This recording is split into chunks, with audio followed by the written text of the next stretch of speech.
board meetings, I always like to start us out by asking everybody on the board how everyone's doing, because with the kids that we parent, teach, support, it's tough. And I think it's really important for us to be watching out for each other. And so I'm just going to go full disclosure here. I'm having a hard time today. I'm really struggling with the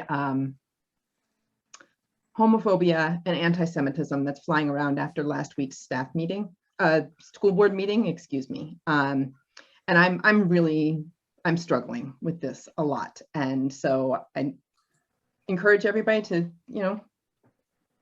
share with other people when things are hard for you. And I'm going to do that by modeling it, that I'm really having a hard time with that. So just please go out in the world and be kind to each other, because we all need that right now.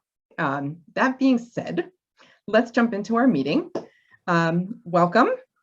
I'm gonna not be the one doing all the talking. Often I do too much talking on these Zoom meetings. For now, we are meeting in Zoom. Our hope is to be able to go back to in life, real in-person meetings. We have rooms reserved over at Gatehouse, which is the one of the central office buildings, which is right off the Beltway at Gallows Road. However, given Delta, blah, blah, blah, blah, for the time being, we're sticking with virtual. Hopefully we'll be able to do both hybrid, but here we are for the moment. So let me just jump right in with Amanda put a link to our updated agenda in the chat, so thank you. We have an opening, and everybody who registered for this meeting saw that question. Would you like to be our fundraising chair? And I don't know that anybody said yes. So if somebody would please say yes, that would be great, because I am personally not a good fundraiser. We have a few ideas coming, and there are other people on the board who have some nice ideas, but we really need somebody to do fundraising because our awesome fundraising chair moved to North Carolina, which was good for her, but not for us. We also have lots of committees, which you saw listed there as well. And thank you. Many of you actually listed a committee or two that you'd be interested in joining. So we're going to be sharing that information with our various committee chair people and having them reach out to you. Actually, speaking of which, our board members who are on this call tonight, if you can rename yourself and put your title next to your name so that people can have a quick look. And if you don't know how to rename yourself, like that's funny. Don't freak out about that. Sherry's our events chair. We'll just leave it at that. I can set the VCR.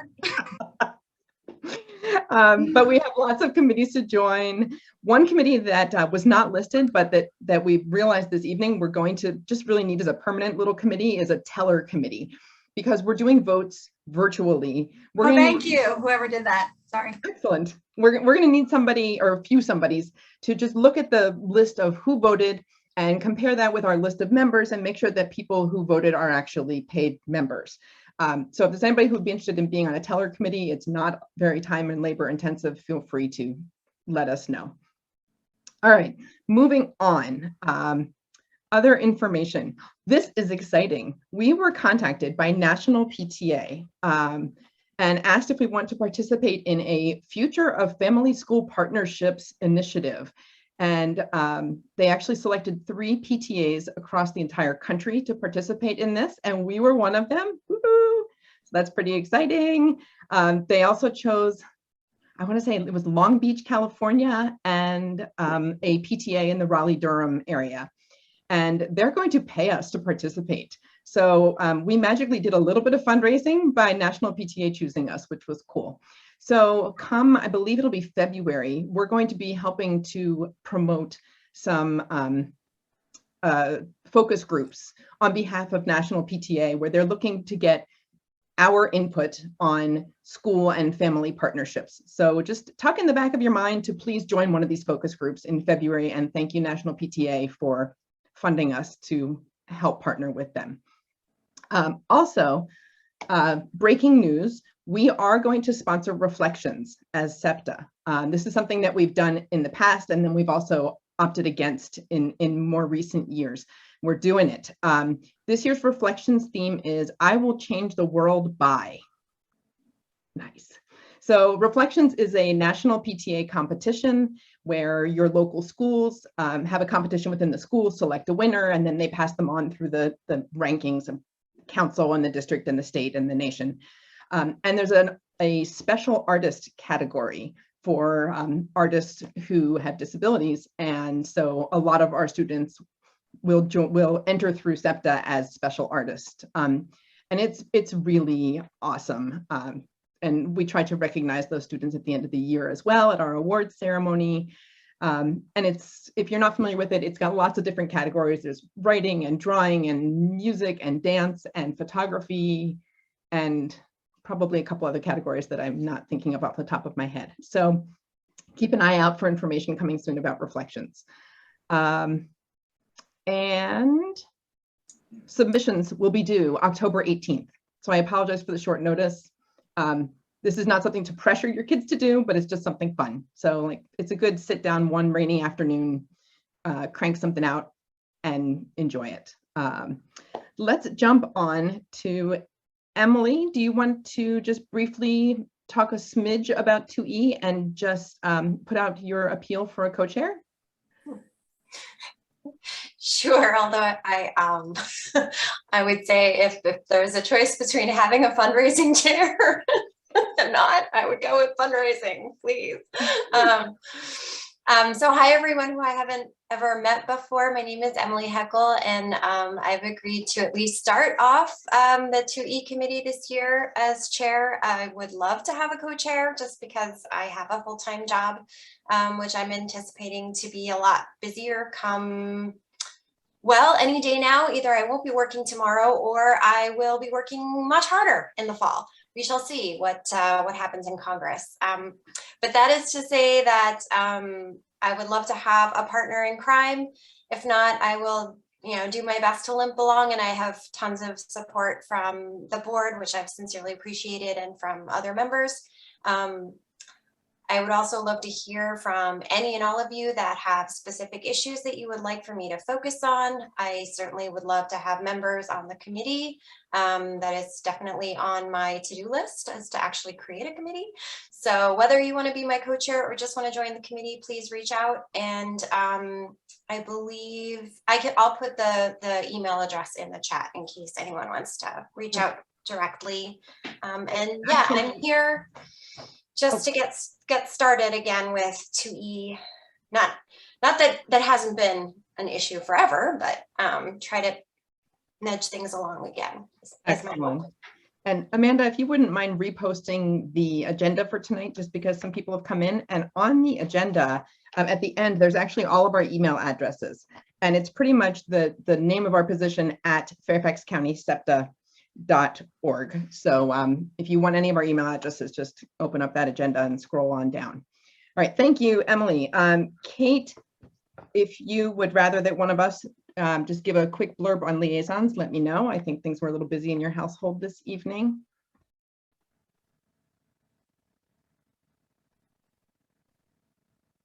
I'm waiting to see if she's going to unmute, but I don't think so right now. Things are a little busy in her household this evening. Welcome to our lives, right? We have liaisons to PTAs at schools, and our goal is ambitious, which is to have a liaison at every school. And it's ambitious because we have 200 schools in Fairfax County. So we are looking for liaisons to all the schools. If you would be interested in being a liaison between SEPTA and your school's PTA, please let us know. Kate is going to be our liaisons chair. And really what we're looking for is people to just be kind of our eyes and ears on the ground. So you can help provide information for families, and you can also be getting information from families about what's going on at school and bringing it back to us. So it's kind of a two-way liaison, which I guess is really what all liaisons are. But anyway, here we are. So if you are interested in being a school liaison, let us know. Margaret, I think I saw you. I'm here. There you are. You want to just introduce yourself and give a brief, what would be helpful to you? Hi, I'm Margaret Behrens, and I've come on to try to define the underserved community, or the underserved needs So I'm just going to try to develop a survey, do an assessment, figure out who belongs in that category, what they need that we can actually address. And if anyone has ideas on that and wants to work with me on that, please let me know. Thank you. Next up, Kate, our other Kate, is brand new to our board. Do you want to just give a quick what you're doing? Sure. My other one here may pop in, so we'll just get it out of the way. William, say hello. I've been a member of SEPTA for 2 years. We got here in 2020, so here we are. But I am an active duty military spouse and living on Fort Belvoir. So both my kids have attended these schools, currently do not. And I am trying to act as kind of a step above just these school liaisons, because we have so many military kids, and also contracting, things that are affiliated in the area that are surrounded. And there are a lot of resources, but because of the transients and just a lot of, we all need help. That's all. I'm just here to be an extra person to advocate and need help. And a lot of military families stay in the military for the insurance if they have a kid with diagnoses.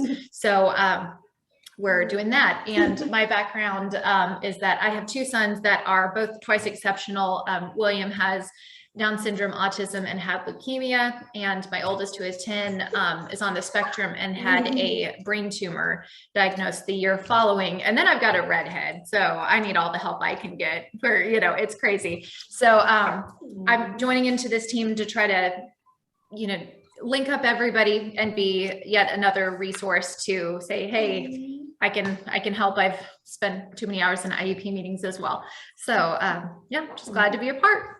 And Kate, we're thrilled to have your energy with us. Thank you again. So if you know other military families, please feel free to let them know that we now have a designated person to be really helping them out as well.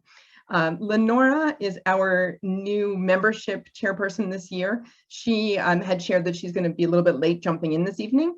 So I'm just going to give you our membership plea. Thank you to everybody who is already a paid member of SEPTA. We offer our Facebook group as a service to the community, and we have well over, 1,500 people in that group.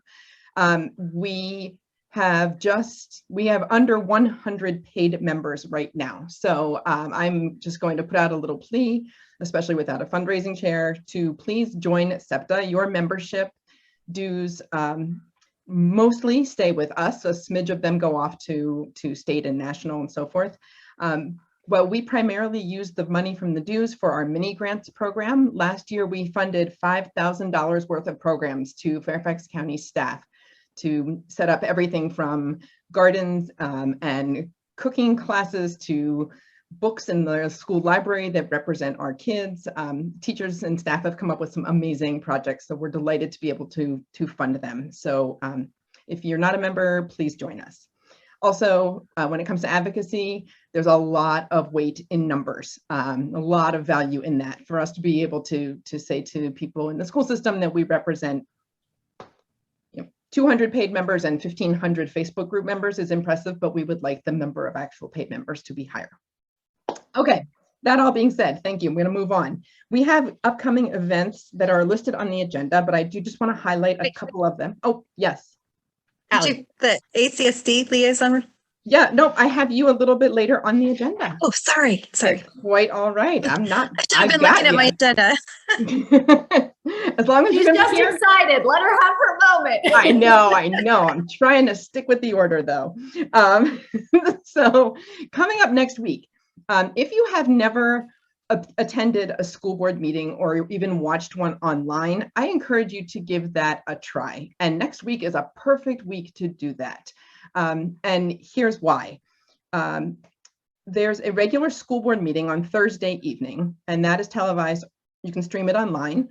And it happens to be, they're going to be recognizing October as Dyslexia Awareness Month. So it's always nice to watch when they give us that recognition and you can smile and feel like you're part of the club. And on Tuesday, prior to that meeting, there's a meeting. It's at 3:30, which is an unusual time for them to be having a meeting, but it's a work session. And that's where they really can kind of get a little bit more into the nitty gritty and meat and potatoes of different topics. And they're going to be talking about the literacy initiative, which is something that we played a pretty integral role in terms of pushing how FCPS is teaching our kids how to read. And we'll get into that a little bit later in this meeting, but I did want to encourage you to, if you're interested at all in seeing like what the behind the scenes work is like with the school board, that's a really great opportunity. Also joining them is going to be Dr. Emily Solari from the UVA, and she's a professor and the director of their reading education program, and she's been consulting. So if you are at all curious, this is the time to jump in and watch this week. Let's see. Also, we're going to be having our next general membership meeting on October 19th. We're working on our guest speaker. It's potentially going to be on IEPs and also on your rights, because we have a lot of rights as parents that parents aren't aware of. So here's a little quick sneak preview. You can either turn on your camera and raise your actual hand, or you can use the little raise your hand button if you can find it, which I never can in a timely manner. How many of you knew that you are allowed to sign partial consent on an IEP, where you only agree to some of it, but not all of it? Yeah, how about that? Oh, I just realized it's making like all the people jump around on my screen as we raise the hands. Yes, you can sign partial consent, but they don't put a box in the IEP form to sign partial consent, right? So that's just an example of the types of things that we're hoping to be able to highlight at the next meeting for you. Plus, a lot of people still may have their IEPs talking about their temporary learning plans and their pandemic hours. And so it's a good time to ask for an IEP meeting to shape up your kid's IEP. Listed also on the agenda are upcoming meetings for Fairfax County Council PTA. SEPTA, like all of our base schools, is part of the Fairfax County Council of PTAs. They have their quarterly meeting coming up. The ACSD, which Allie will talk about in a little bit, is also coming up. And fun fact, just in case you didn't know, SEPTA was actually invited to partner with a whole bunch of other organizations, mostly from Northern Virginia, but not all Northern Virginia. There's a few that are from the Richmond area, I think. It's called the Northern Virginia Family Network. And we listed on the agenda just a few of the groups that are holding upcoming events, but it's groups like the ARC, NAMI, Formed Families Forward, PTSI, some really wonderful organizations that we partner with and meet quarterly with and share ideas and resources and so forth. So definitely check those organizations out. Okay, wow, only 2 minutes behind on the agenda. I love it. Okay, Rich, if you are ready, would you like, I need to probably give you screen sharing privileges. Rich is our treasurer, and let's see if Amanda can race to it or beat me to it or not. Rich, would you like to just share our proposed budget? We're not going to vote on our budget tonight. Yeah. Okay. I still don't have screen sharing, but I can talk about it. Oh, we can do it for you. Hold on. I'll get there. For those of you who this is your first meeting, you can feel free to laugh at me and my lack of technical skills. That's really okay. There we go. All right. You're good, Rich. You should be able to do it. Yeah. Okay. Cool. Okay. So, what the board has done is the board's put together a budget, which we're required to every year. We'll run a little behind this year. And what we've posted on the website 30 days before the meeting, so we posted it on the 19th of this month, and it'll be voted on the 19th, which is next week, is our budget going forward. So not going to go through every line here, but to explain what a few of these things are, we talk about our receipts, and we've got the last prior 3 years actuals and budget. The big issue, of course, gets into COVID hit in here too. So that really affected things, and including the spending that we did. For example, we didn't do the award ceremony in 2019, 2020, we budgeted a great amount of deal of money for that. So going forward, we have, actually, if I switch over to this other, we started the year with about $13,000, $14,000 in the bank. And what our plan here is to use some of our reserves. If you, I'm sorry, we have about 11,000 available. We're going to use some of those reserves to help to offset things. And this is something we proposed to do last year, but again, last year we didn't do awards again. So we didn't need to spend any of the reserve contribution, or not much of it. So this is not uncommon. It's why we have reserves. We've gotten some large grants in the past. And the reason for this is we cannot do some of our big in-person fundraisers. Like you can see here in we brought in 4,400 in fundraising because we had a couple of major events, and they're in person. They're just not going to happen this year. So we're proposing this for revenue. Part of that grant that Michelle talked about with the National PTA helping paying us to do those focus groups is included in this. We're planning to use 7,300 of our $11,000 reserves, which is even less than we'd planned on last year. And then the big expenses this year, as we mentioned, are teacher grants. We're only going to do 4,000 this year. Being the conservative side, the membership can approve more grant money to be spent if they want to, say next spring, if we've done well with our revenue. And then awards ceremony, which also includes, we needed to actually get the plaques for prior years. And those of you that went to the award ceremony, I think it was 2 years ago, it was just a tremendous success.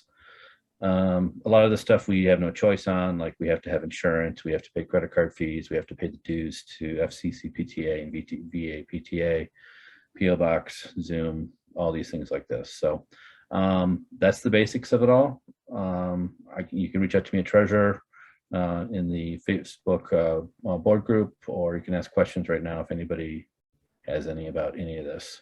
So any questions? We're a small enough group tonight that if anybody has questions, you're more than welcome to just unmute and say hi and ask your questions. I know most people don't care about the money stuff, so that's fine. And then just as an update, this I know we have the meeting next week, but this is a preliminary financial statement just to let everybody know where we're at. We budgeted, for example, 3,000 in revenue for membership dues. We've already brought in 1,400. 1,000 in fundraising or donations. We've already brought in 768. So we're doing fairly good on our income. And then expenses, again, a lot of the stuff is the normal things that we have no choice but to pay. And then we did order the plaques for last year so far. And as of today, the bank account balance is 12,586. So unless there's any other questions or comments, we'll get back to what everybody cares about, and that's talking about our children. Okay, Michelle. We care about the money. Well, no, it always comes down to money. Look at the financial statement. And thank you again to Rich, because I will admit in pretty much every meeting that I am just so not finance and budget savvy, and with all regards to all of this. So thank you again, Rich, for everything that you do for us, and certainly for me. Next up is Allie. Told you we were going to get there. Allie is our liaison to the ACSD, the Advisory Committee for Students with Disabilities, which is a state mandated committee that answers to our school board. And we're going to try to build in a regular brief update from Allie because the ACSD has monthly meetings and lots of really good information. And I'm sure that she'll talk about the fact that they're open to the public and you too can come and participate. So go for it. Save something for me. Sorry. You've defined ACSD already. Anyway, yes, for my first just brief update here, I realized that most people, especially we have maybe some new SEPTA people, since it's sort of the beginning of the year, don't even know what an ACSD is. So I'm not going to go into what happened at our last meeting or anything. I just wanted to find the ACSD. So hi, I'm Allie Baldessari, SEPTA's liaison to the Advisory Committee for Students with Disabilities, or ACSD. We're one of the school board's 10 advisory committees and one of the few advisory committees that's required by VA state code. VA requires all school divisions to have such a committee to advise on the unmet needs of students with disabilities. We're nominated to the committee by school board members, regions, and represented organizations like SEPTA, some others like POAC and things, to serve on this committee and then approved by the school board. At this time, there are still 8 of 33 positions that are open. So if you're interested in seeking a nomination to the ACSD, you can contact me. We had our first meeting of the year on September 8th, and our next meeting will be on October the 13th. We meet monthly for 10 months out of the year, occasionally participating in special meetings to address particular topics, as we did last year regarding the new restraint and seclusion policy in FCPS. For more information on the ACSD, you'll find the webpage just by simply Google FCPS space ACSD. The webpage will come right up. I tried it myself this afternoon. You can also search for just posted the link in the chat, Allie. Oh, okay. Well, that's even easier. But just in case you miss it now, later, just remember FCPS ACSD. Okay. So the ACSD is a place to submit your public testimony about special education issues that affect multiple students in Fairfax County. We hear public testimonies at each meeting, and it is vital to help us identify the unmet needs of special education students. While like the school board, testimony is limited to 10 per meeting, unlike the school board, we've never had to turn anyone away, and you do not need to sign up in advance. If you show up to the meeting and enter your name down just before the meeting, you will be allowed to speak. I promise you, we've never turned anyone away that way. Unlike school board testimony, testimony up to 3 minutes is still allowed. At the discretion of the chair, some people even can continue longer. Yes, and please see the ACSD website for how you can also submit written, audio, or video testimony by email up to 5 p.m. the day preceding the meeting. So that's by 5 p.m. on Tuesday. And that's it. Amazing. Thank you very much, Allie. Allie, this is your 3rd year, I believe, right? As our ACSD liaison, and Allie has taken on a leadership role in the ACSD and has just been a wonderful voice for us and on that committee. All right, moving on to new business. We have our advocacy committee position statement and vote on our position statement. So I'm going to turn us to Diane to introduce our position statement, and and then we'll vote on it, and then we'll see if there's any other information that we need to share, and then we'll get to have us stop talking so much and do a little bit more of our family feedback. So Diane, I will go ahead and get the screen share set up. Bear with me. You can start to talk. Sure. And while you're doing that, I'll just explain what this position statement is for.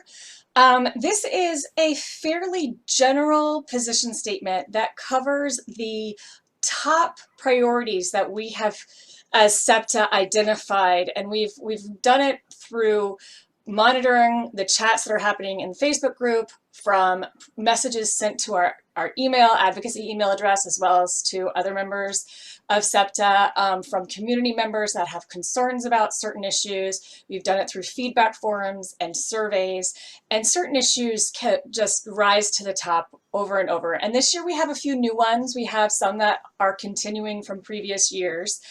And in order to advocate and represent the voice of our membership, we wanted to put this out in written format and get the approval of the membership before we actively started advocating on any of these issues. You'll notice that they're very general in this position statement. There's a couple lines describing what we mean. That is so that we have the flexibility to go where the conversation takes us, if a school board, if there's multiple topics under a single issue. So that's sort of the general introduction. Michelle, let me ask, because this wasn't posted, would you like us to read it or have people read it themselves? How would you like to do this? Do you have a feeling on that? That is a fine question. I think while a lot of people don't like to be read to, in terms of accessibility, I'm really game to kind of do it either way. I'm happy to read it. Can we post the file in the chat? Do I have it as a PDF? Michelle, I'll take care of that. Thank you, Amanda. You know what? That would be perfect. We will post it in the chat. Bear with us. And so, Diane, why don't you just highlight stuff as opposed to reading the whole thing, because then people can open it up themselves. Absolutely. Okay. So does someone have the power to scroll down so I can tell people to? I do. Cool. Yes. So the top part is the top quote you see there is from the National PTA resolution on special education. And so we've opened our position statement with that quote and then followed it with our mission statement for SEPTA, which we haven't read in a while. So I'm actually going to read that, which is our mission is of empowering and connecting families, students, and educators to ensure students with disabilities develop their full potential as community members. And all the advocacy we do is to this end, to ensure, and you know, SEPTA is a big tent organization, as they say. We have so many different needs that we represent.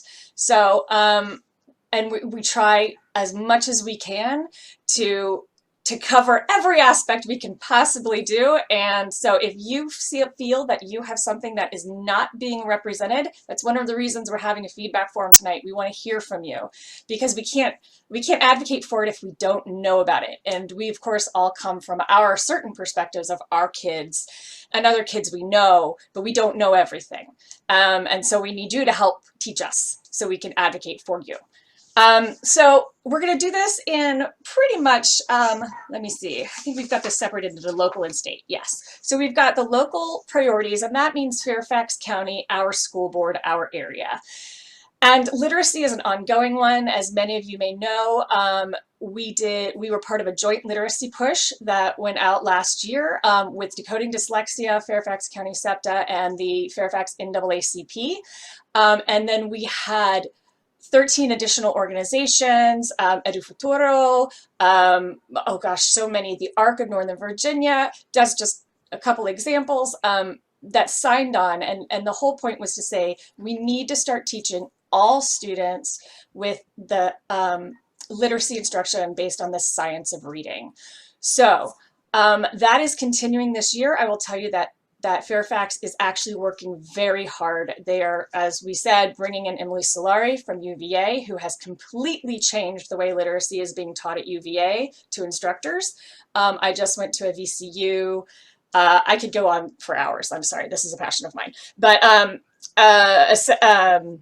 symposium this past week, they are also starting to teach according to the science of reading with structured literacy. So this is really good news, and we're going to keep pushing.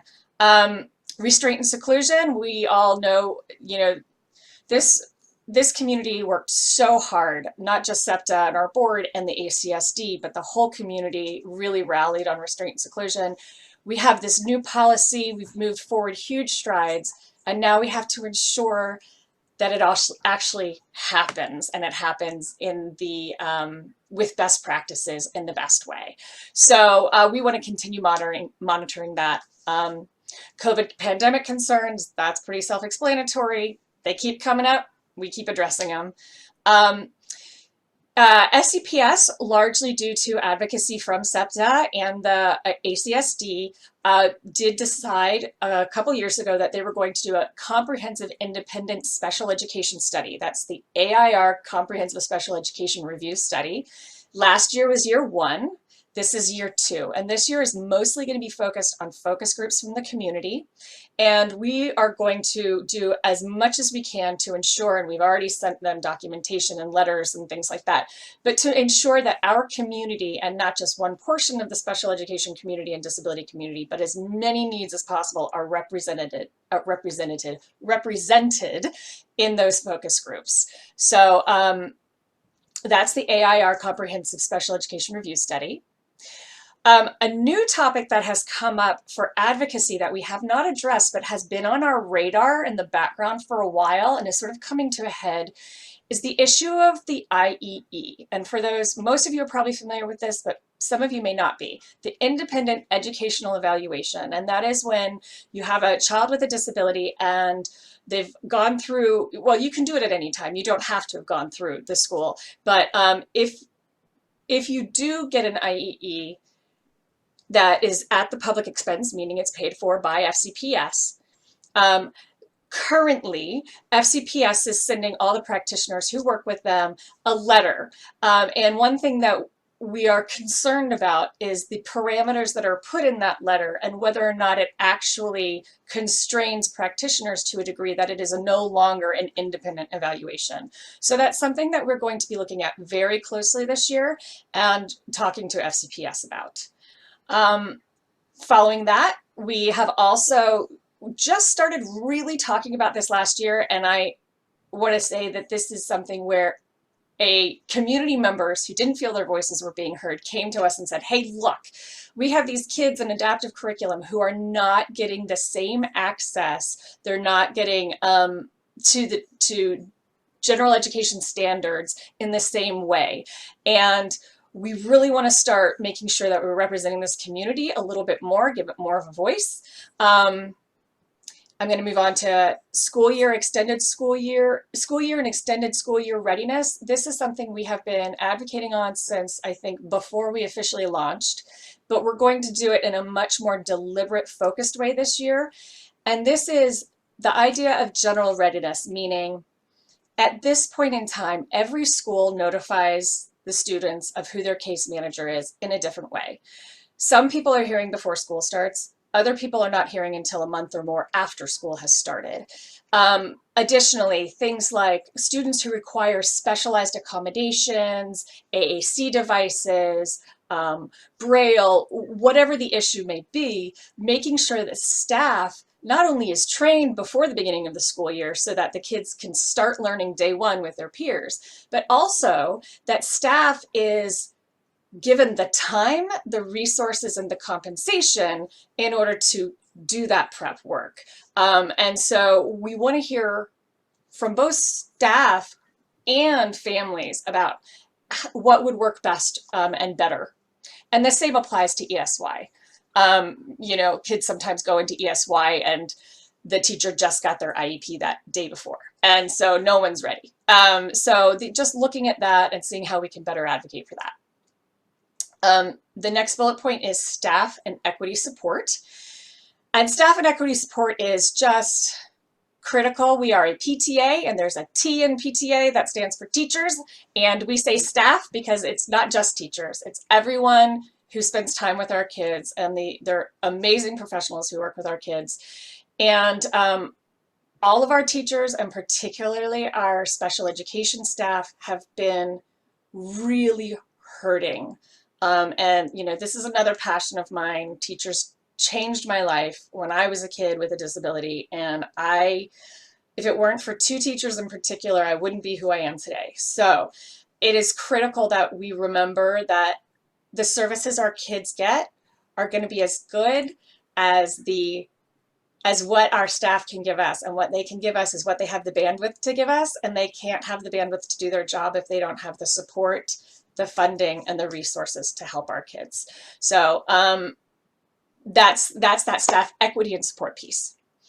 Accessibility in all curricula and materials. So one thing that's been coming up over the past couple of years is that on both ends of the disability spectrum, whether you look at adapted curriculum or advanced academic curriculum, neither one of those curriculums are fully serving our students. So our students are not necessarily getting full access. Staff don't necessarily, for example, in the adaptive curriculum programs, they don't have the resources that a general ed teacher would be able to pull on from like a resource library in the same way. So we really want to look at how we can ensure that our kids have the full access to the full spectrum of educational materials and programming, not just a piece of it. So that's a big thing about its equity, but it's also ensuring that students are able to achieve to their potential and teachers have the resources to teach them to their potential. So those are our local advocacy FCPS priorities that we're proposing. On the state level, there's a lot of overlap. There are certain things that simply won't change unless there's state-run advocacy and VDOE either can support a mandate financially or changes a law to ensure that all school districts comply, okay? And for that, one thing we want to look at, and at this point we're really in the research phase and in the finding out as much as we can, but we have heard from multiple parents about, and staff frankly, about large age ranges in self-contained classrooms. So you might have a self-contained classroom with students anywhere from kindergarten to 6th grade all together. And what is best practice? What does that kind of an age range and developmental age range, what kind of effect does that have on student performance and staff? The next topic would be improved general education teacher training regarding accessibility, literacy, and instructing with students with disabilities in inclusive settings.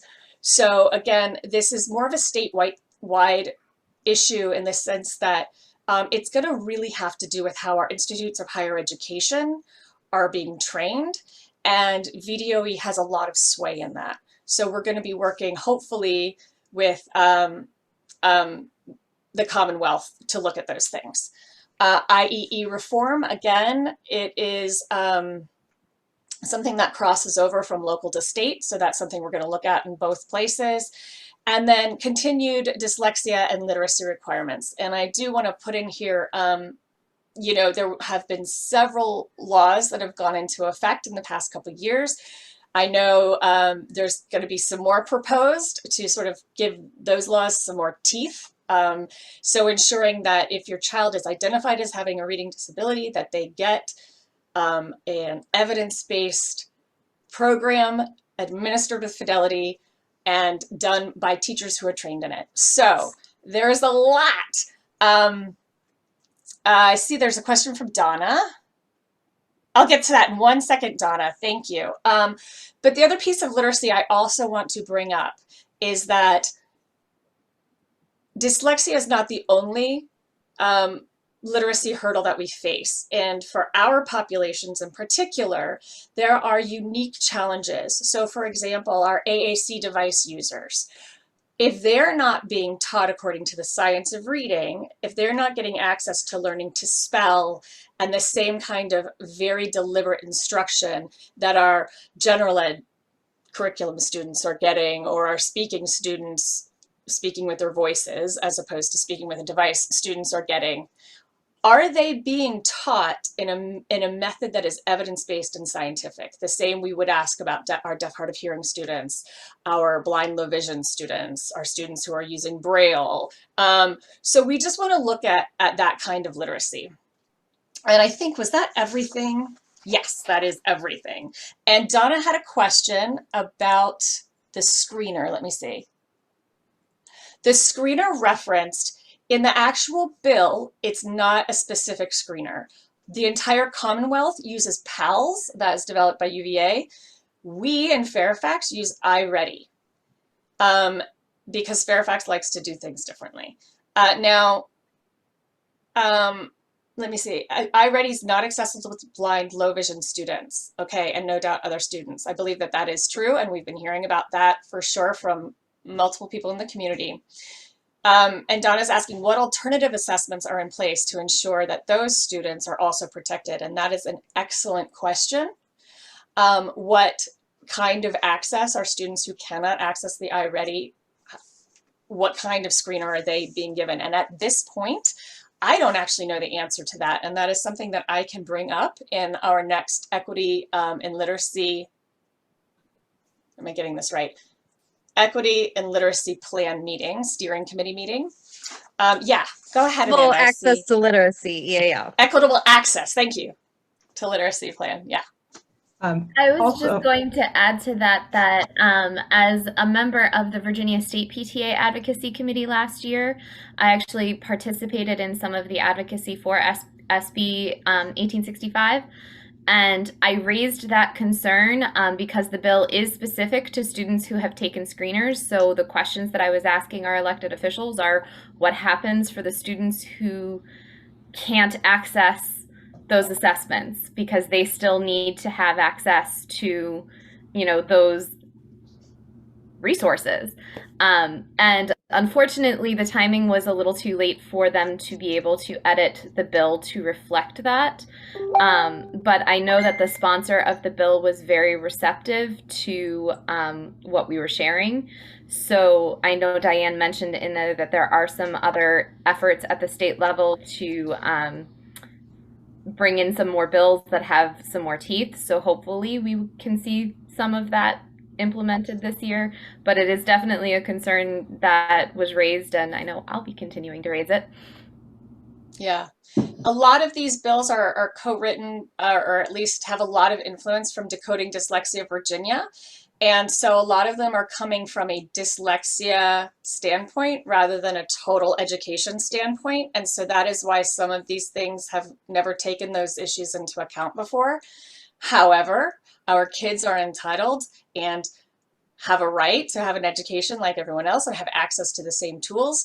And therefore, it is our responsibility to help advocate for that 100%. And dyslexia does not discriminate. People can have dyslexia who have other disabilities as well.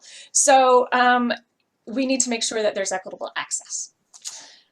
So are there any more questions or comments? Because we do need to take a vote on this tonight so we can start actually advocating. Yay. All right. Okay. Donna, do you have another question for us? Hi, I'm sorry to add two back to back, but I wanted to drop another quick link in the chat regarding the literacy initiative and I'm sorry, I'm getting distracted here, but I read with the new literacy initiative that there's going to be training for general education teachers and also I believe it said special education teachers. But I was wondering if we could, make it a priority to, even just under one of these to make sure that our specialists are getting that literacy training as well. I know specifically in regards to Braille, the research shows that science of reading is the best way to go for Braille instruction as well, but that's not something that typically happens. So we've been told specifically in our IEP meetings, Braille literacy is learning to read in Braille is completely different than learning to read in print, and they just can't be compared, which is just totally not true. So I'm going to drop some of that research in the chat, but I just want to make everybody aware of the research called the Natural Order of Braille Contractions, which supports the use of best practices in literacy for Braille instruction as well. Awesome. Thank you, Donna. And actually, the plan for the remainder of the evening, we're going to need to vote on our position statement, but then we are going to actually do a quick poll on what topics you all are interested in giving us feedback on, and then opening up into more discussion. So Donna, thank you. We're going to capture that link that you gave us. Also, I did want to mention that we invited Central Office FCPS folks to join us. They unfortunately were not able to tonight, but we are going to be collecting feedback and not identifying it to anybody in particular, but we're going to be passing it back on to them. They're very, very eager to find out what questions, what concerns, and so forth we have here as well. And Michelle, it's also important to just make a note that we, again, like we said, it will be confidential, no names or schools or anything will be attached. And we will not be recording the conversation part of this meeting. So everyone should feel safe that this is not being recorded on our end when you start talking about, what the topics that you feel need attention the most and what you're interested in. Right. So we are recording, as you hopefully got the message popping up, we are recording this part of the meeting, the business part, and then when we switch over, we will not be. So is there any other discussion on this position statement? I was just going to add real quick, Michelle. So everybody should see in the top left there it says recording, and you will hear an audio cue when we stop recording. So you can be well assured that we are no longer. Thank you. I think we need to make an official motion. I think so too, but I can't do that. I think I can do that as advocacy chair. And I would like to make a motion that the membership accept this position statement as written. Do we have a second? I second. Thanks, Kate. All right. Any further discussion on this? All right. Now I promise that I'm trying. I'm sorry. Go ahead. Which Kate seconded? Urkala. That weird Okay, last got it. name is pronounced Urkala. I can't figure out how to get the screen to stay in front when I'm trying to type. So Thank you, Stephanie. That's Stephanie, our secretary, who thank goodness does a wonderful job of keeping track of what we talk about. I'm going to go ahead and launch a poll for us to vote on this. If you are not a paid member of SEPTA, just please do not vote. If you are not sure if you're a paid member and you want to vote, then we're going to be verifying the vote. So, feel free to go ahead. If you haven't joined this year, but you're a member from last year, your membership is still good until the end of October. Okay, that all being said, here comes the poll. It says SEPTA proposes accepting the Advocacy Committee position statement as presented. Your choices are in favor, opposed, or abstain.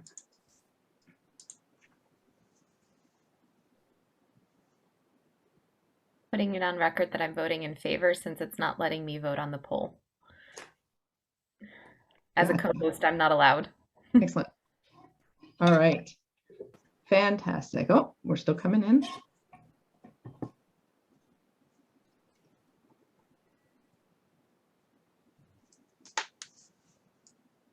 All right. I'm going to go ahead and end the poll at this point. And look at that. Yay! We unanimously accepted it. All right. So now we are good to officially do all of our advocacy work. Yay. All right. Thank you very much. I know that there was a lot of work that went into that. Rich, you have a question? Something? I see your hand. No, that was me voting because you made me a co-host, so I couldn't vote. Oh, sorry about that. Thank you. Gotcha. I warned y'all. I'd like to do a shout out to last year and this year's advocacy committees for all their work on this. Guys have done an amazing job, and to all the community members who have shared their stories and helped out, thank you very much. And Donna has been wonderful opening our eyes to a lot of things we didn't know. So thank you, Donna, for speaking up tonight and for all your help this past year. Also, all right, terrific. Is there any other new business? Anything else that needs to be officially shared that anybody would like to share? Again, we're a small enough group, you could just unmute and say hi and introduce yourself. All right, then in that case, I'm going to adjourn us from our official meeting.